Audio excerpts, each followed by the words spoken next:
हिकु दिल ते लिखल नालो तुझो न मिटायो आ।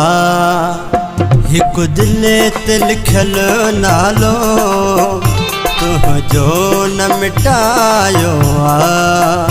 मूं जिंदगी सजी सुहिणा, मूं जिंदगी सजी सुहिणा, बस तुझो सदायो आ। हिकु दिल ते लिखल नालो तुझो न मिटायो आ। हिकु दिल ते लिखल नालो तुझो न मिटायो आ।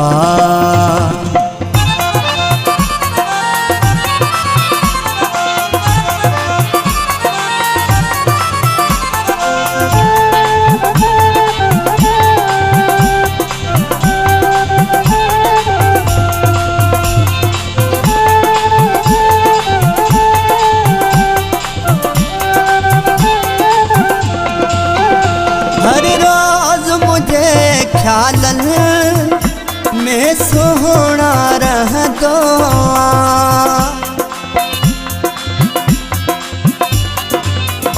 हर रोज मुझे ख्यालन में सुहिणा रहंदो आ।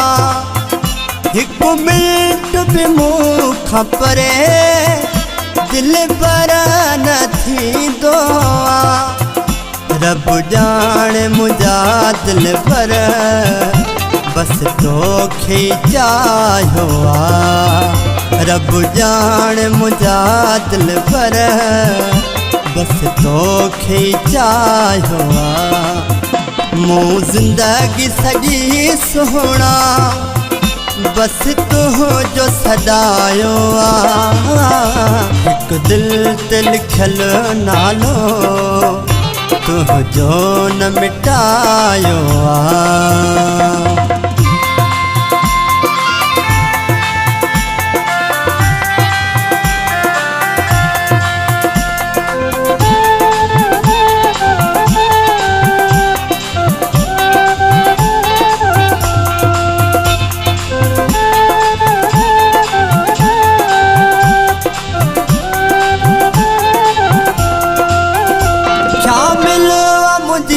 रत में रग रग में समायल्ला,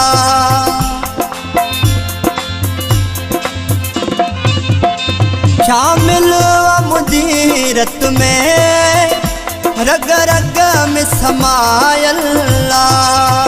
जंहिंखे हासिल करण चाहियो सातों ही मंजिल है।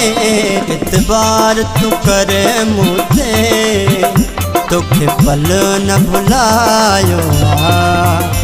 इतबार तू करे मुझे तोखे पल न भुलायो आ। मूं जिंदगी सजी सुहिणा, बस तुझो सदायो आ। हिकु दिल ते लिखल नालो तुझो न मिटायो आ।